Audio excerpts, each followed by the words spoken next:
lanjutkan. Jadi tadi kita sudah tulis buktikan bahwa dari hukum Newton 2 kita dapatkan persamaan berikut. T besar adalah total energi kinetik maksud saya, energi kinetik dari sistem. Bukan hanya energi kinetik dari satu partikel, tapi energi kinetik dari sistem. Artinya sumasi dari total energi kinetik masing-masing partikel. Maka ini menyatakan rate of change of the kinetic energy, atau laju perubahan dari kinetik energi, dari energi kinetik diberikan seperti ini.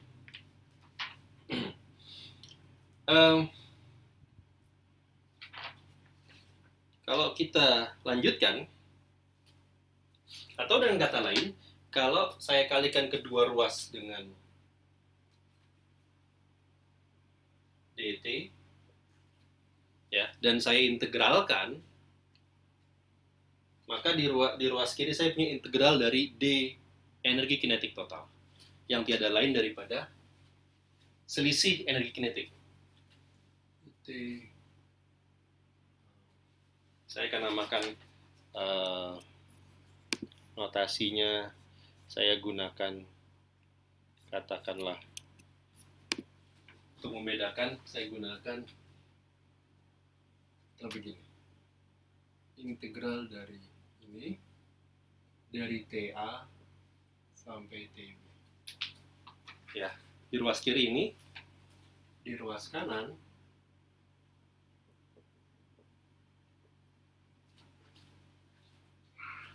dari sumasi. Sumasi saya keluarkan.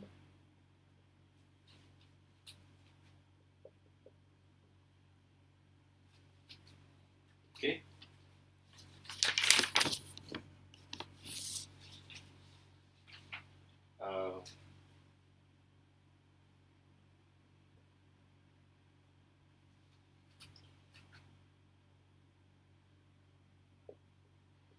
Plus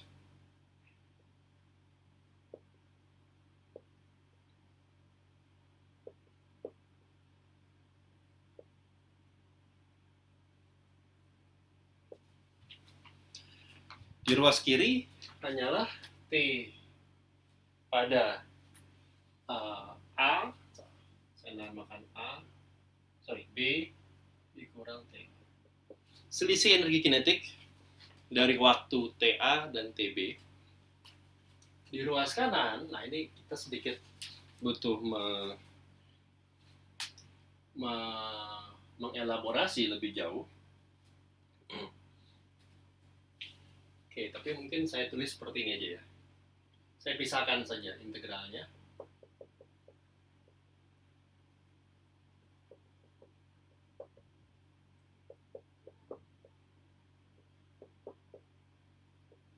Ini suku pertama ditambah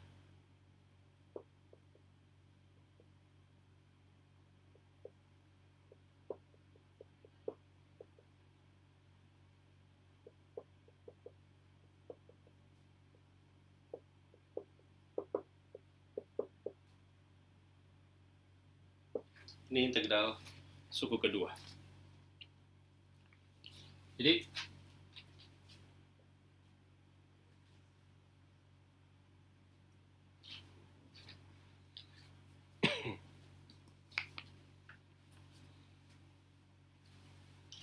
oke, sebelum saya lanjutkan, apa yang dikatakan oleh hasil ini? Hasilnya Anda melihat ruas kiri adalah change of kinetic energy. Ya. Jadi perubahan dari kinetic energy, perubahan dari energi kinetik, dari apa? Dari suatu sistem ya, system of particles. Oke, itu sama dengan kalau Anda lihat. Oke, lihat suku pertama ini sebenarnya Anda cukup familiar. Familiar di mana? VI itu kan tiada lain daripada DRI DT, ya. Artinya apa? VI dikalikan DT itu tiada lain daripada DRI saja. Dan Anda tahu apa itu integral dari gaya dot DRI, ya. Gaya dot DRI itu tiada lain daripada usaha, ya, usaha. Artinya ini adalah work atau usaha akibat gaya eksternal, external work. Karena GIJ ini juga dimensinya gaya, maka dimensi dari suku kedua ini juga pasti adalah usaha. Usaha apa? Usaha akibat gaya internal. Jadi di ruas kanan Anda membaca bahwa ini adalah gaya usaha eksternal, ini usaha internal.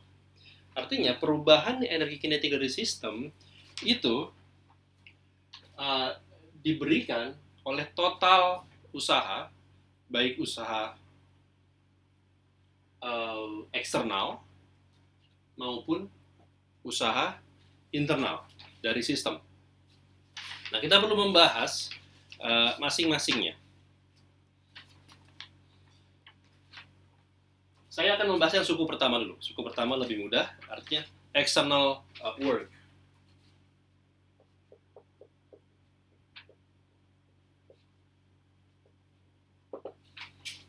Saya akan membahas external work. External work artinya integral dari dot, ya, yang ini sama dengan integral dari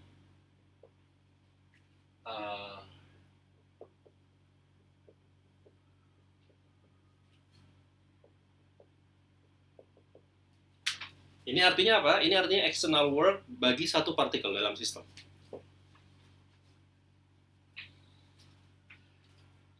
Ya tentunya sebelum saya tahu gaya secara spesifik gayanya, gaya secara spesifik, ya saya tidak bisa melanjutkan integral ini.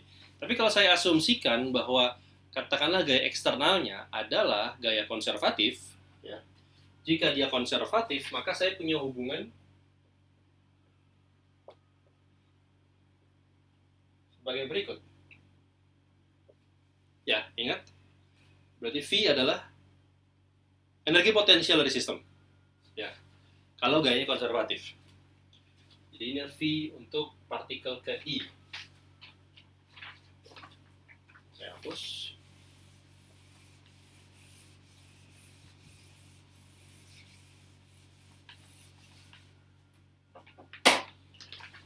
Nah, kalau dengan demikian maka saya bisa masukkan ke dalam integral sini yang akan saya dapatkan. Ini tiada lain daripada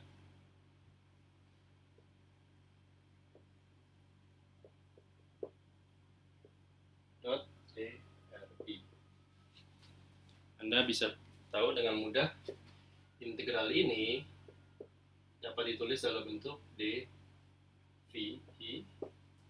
Kalau saya evaluasi dari TA sampai TB, maka ini tiada lain daripada potensial pada posisi A, gitu ya. Saya namakan sini potensial A dikurang potensial B. Ya, beda potensial, beda energi potensial antara titik A dan B. Nah, ini adalah usaha eksternal oleh satu partikel. Saya belum sumasikan, ya kan? Kalau saya sumasikan dari integral tersebut,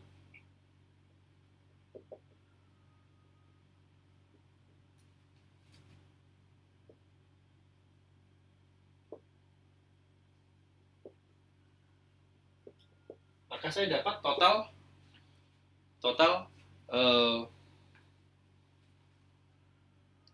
total energi potensial eksternal akibat gaya eksternal, ya. Jadi saya punya sumasi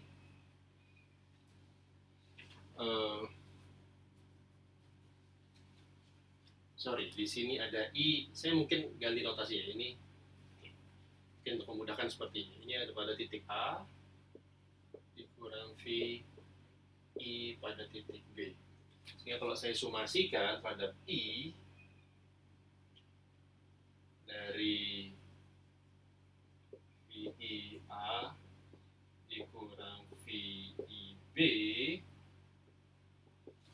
saya punya total beda potensial, beda energi potensial yang dimiliki oleh sistem, bukan hanya satu partikel. Ya.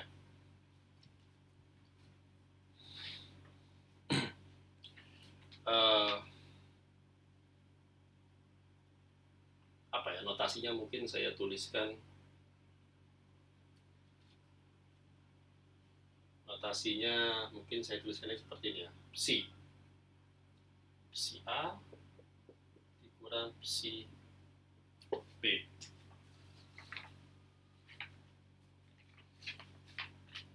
Oke, jadi Psi A adalah total energi potensial sistem pada titik A, pada kondisi A. Ya. Psi B adalah total energi potensial dari sistem pada kondisi B. Jadi selisihnya adalah selisih total selisih energi potensial sistem akibat external work, akibat gaya eksternal. Oke, bisa dipahami ya? Oke, kalau bisa dipahami, saya bersihkan di sini untuk memberi ruang buat mencari yang internal.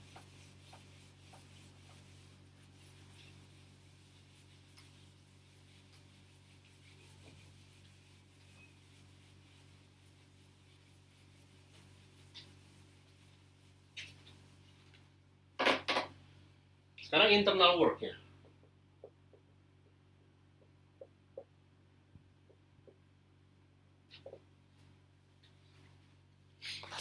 Internal work berarti diberikan oleh suku kedua ini. Ada double summation dari integral gij.vi. gij.vi.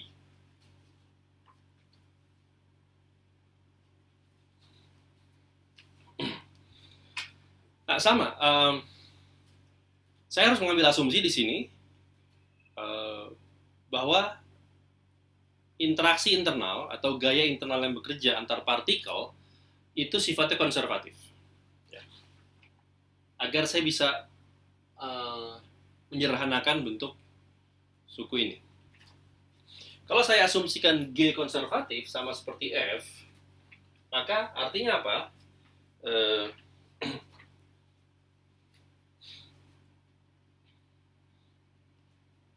Dan selain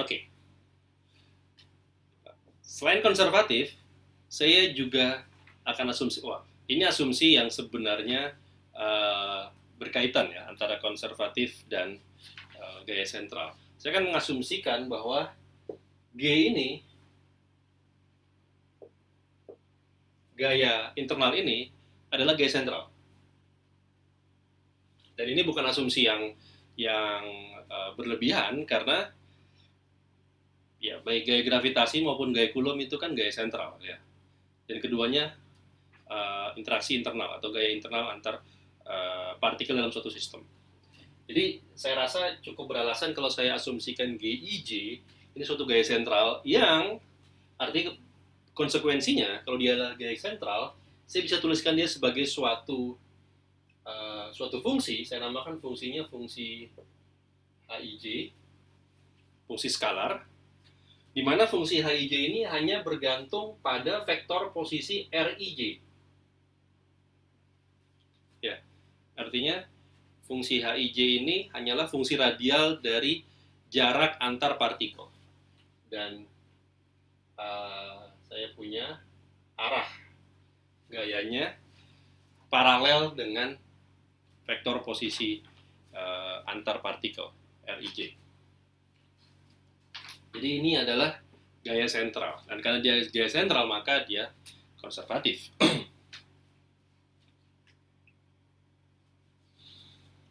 Oke, nah kalau saya dot product kan, maka GIJ dot VI, langsung aja saya tulis dikalikan T. Jadi saya membahas integrannya dulu. Ini sama dengan GIJ dot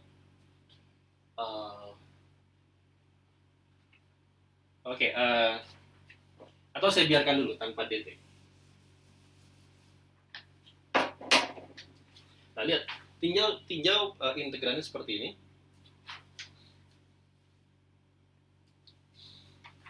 Bagaimana cara saya menyederhanakannya? Ingat, di sini ada sumasi ya. Ada double summation. I dan J. Langsung saya tulis seperti ini ya. Oke, mungkin untuk memberi gambaran saya bisa mengambil contoh ya.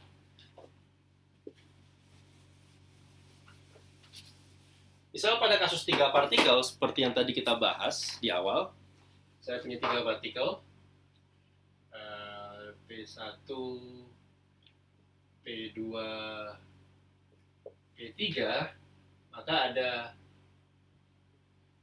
G12 atau G21 ya. Ada G23 dan G32 dan juga ada G13 dan G31. Ya kan? Sekarang tinjau partikel 1. Kita ambil satu partikel 1, maka bagi partikel 1, bagi P1, gaya internal yang bekerja adalah G12 dan G13. Gitu ya. Bagi partikel 2 maka saya punya G21 dan G23. Demikian pula bagi partikel 3 saya punya G31, G32. Nah, sekarang bagi sistem 3 partikel, sumasi ini kalau saya jalankan itu seperti apa? Berarti kalau untuk 3 partikel, I sama dengan 1, J tidak sama dengan I, GIJ dot VI, ini kalau Anda lihat, ini bisa saya tulis sebagai berikut. Ini saya uraikan ya, berarti kan saya ambil I-nya dulu. Saya jalankan I-nya dulu, berarti nanti tinggal J-nya ya. Berarti saya punya G1 dot V1 1J maksud saya, ditambah G2J dot V2 ditambah G3J dot V3. Ya, ini untuk sistem 3 partikel ya kan. Lalu saya jalankan J-nya. J-nya saya jalankan dari 1 sampai 3 juga, tapi untuk masing-masing suku, J-nya tidak boleh sama dengan I, karena kalau sama jadi 0. Jadi ini secara umum adalah saya punya G1. Maka ini adalah 1 tidak 0, 1 2 ya, G12 plus G13.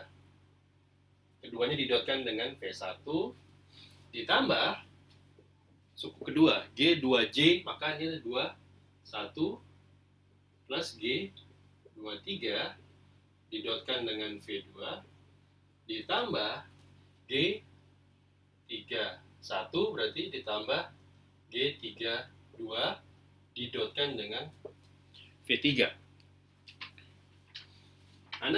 Saya bisa sederhanakan bentuk ini. Saya punya G12 tapi juga ada G21, dan kita tahu dari hukum 3 Newton G12 adalah minus dari G21.